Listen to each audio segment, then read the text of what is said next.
it was clear to me at one point the FCC was inclined to go along with. Is that accurate? No, not from my perspective. I never said anything publicly one way or the other about how the FCC. You may not have, but I believe, let me just state as a matter of fact, that a fact of my belief, I think the FCC was this close to doing it. But you didn't, and I thank you for that. As a result, and some FCC commissioners made public statements saying we're going to do it. And by this I mean the private auction. As a result, one of the foreign satellite companies, I think it would be accurate to call it the lead dog, Intelsat, its stock went through the roof. I mean, it went through the roof, and I'm happy for it. On November the 5th, 2019, the CEO of Intelsat met with one of your senior lawyers.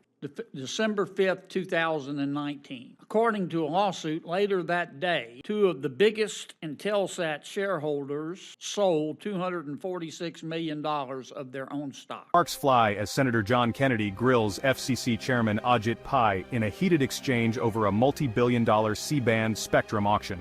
Allegations of insider influence and a massive stock dump by foreign satellite giants take center stage. Don't miss what Senator Kennedy uncovered behind closed doors at the FCC, and what it could mean for taxpayers. Subscribe to Hot News Today for uncensored political drama you won't see anywhere else. I only have a couple more, Mr. Chairman. I want to thank you again, you and your fellow commissioners, for agreeing to do a public auction on the C-band. If you back out the $5 billion that we're paying for relocation expenses, excuse me, and the $10 billion that we're paying on top of that, how much do you think taxpayers will net from the licensing of the C-band? It's difficult to say. We've heard estimates as high as $50 billion for the overall auction once it's said and done. And so would that be net? That's my understanding. Net, I guess 50 minus 15, so 35 would be the net in that situation. Can that money be used for C-band? Excuse me, for broadband? Absolutely, Senator. It could be. With legislation. We are, as Senator Coons' question illuminated, we're required to put it in the Treasury, but if you change that law, then it can be devoted to that purpose. Okay. Senator Kennedy opened strong, thanking Chairman Pai and his commissioners for choosing a public auction for the C-band spectrum. The stakes? Tens of billions in airwaves powering America's 5G future. But Kennedy pressed Pai, where will the money go? Pai said unless Congress changes the law, it just vanishes into the Treasury. Now, the original proposal by the foreign satellite companies, which formed an alliance called the C-band Alliance, was to seek permission from the FCC for them to conduct the auction and allocate the C-band and allow them, the foreign satellite companies, to keep the proceeds of the auction. Is that correct?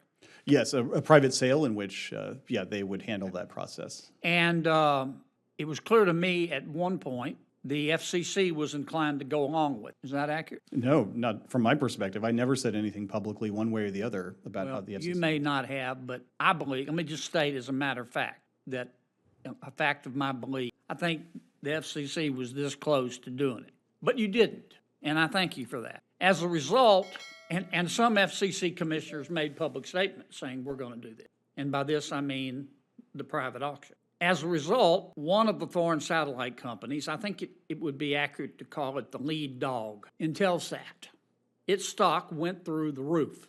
I mean, it went through the roof, and I'm happy for it. Then came the twist. Kennedy revealed the C-band alliance, foreign satellite companies wanting to run the auction and keep the money, cutting out the American public. He said the FCC nearly let them. Pai denied it, but Kennedy and many others weren't convinced. Smash that subscribe button. You won't want to miss what happens next. Then came the bombshell. Kennedy revealed a private November 2019 meeting between Intelsat's CEO and FCC lawyers. Hours later, Intelsat shareholders dumped $246 million in stock. A month after, the FCC announced a public auction, not the private sale foreign firms wanted. Intelsat stock crashed 75%, from $25 to $6. Coincidence? Kennedy wasn't sure. Something happened in that meeting. November the 5th, 2019, the CEO of Intelsat met with one of your senior lawyers. December 5th, 2019. According to a lawsuit later that day, two of the biggest Intelsat shareholders sold $246 million of their own stock. Shortly thereafter, the FCC announced that it was going to conduct a public auction, not a broadband auction, not a private auction. And the price of Intelsat stock dropped more than 75%, from like $25 to $6. What happened in that meeting at the FCC on November 5th? I'm informed that the company was very keen to get a sense from the FCC as to which direction it was heading, private sale, public auction, something else. And the FCC, the staffer you mentioned, as well as another staffer, declined to state a position one way or the other. And that was it. Pai defended his staff, saying no direction was given in that meeting. But Kennedy fired back. He wanted them to testify. A massive lawsuit has been filed, and we need answers. Kennedy wasn't grandstanding. He was demanding accountability. He even asked Pai and his staff to return for a future hearing on prison cell phone use and broadband reform. They did not give any forecast as to where the FCC was heading. Are those two staffers still working for the FCC? They are, yes. Okay. With great distinction, I would add. I think I would like to ask them to come and let us talk about what happened in that meeting. Something happened in that meeting. I'm not saying what it is, but when you meet with a CEO, and the CEO and then the two biggest shareholders of the company of the CEO sell a massive amount of their stock, maybe it's just a coincidence. I'm not saying it is or it isn't, but a massive lawsuit has been filed, and I'd like to know more about what happened in that meeting. Senator Coon. No further questions, Mr. Chairman. I want to give you a breather, Mr. Chairman, because I know how busy you are, but at some point, I would like to ask you and your colleagues to come back and let's talk about the prison cell phones and what we can do about it. Let's talk about the issue raised by Senator Manchin and others.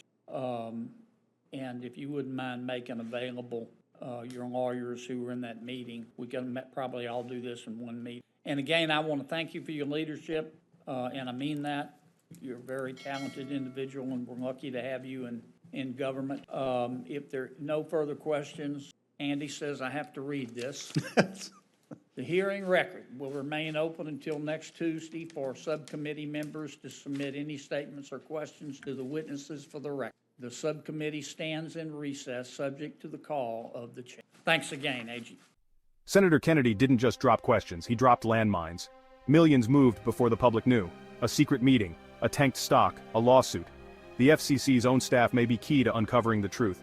This isn't just policy, it's a fight over who controls 5G and who gets paid. Stay sharp, stay informed, and as always, stay tuned.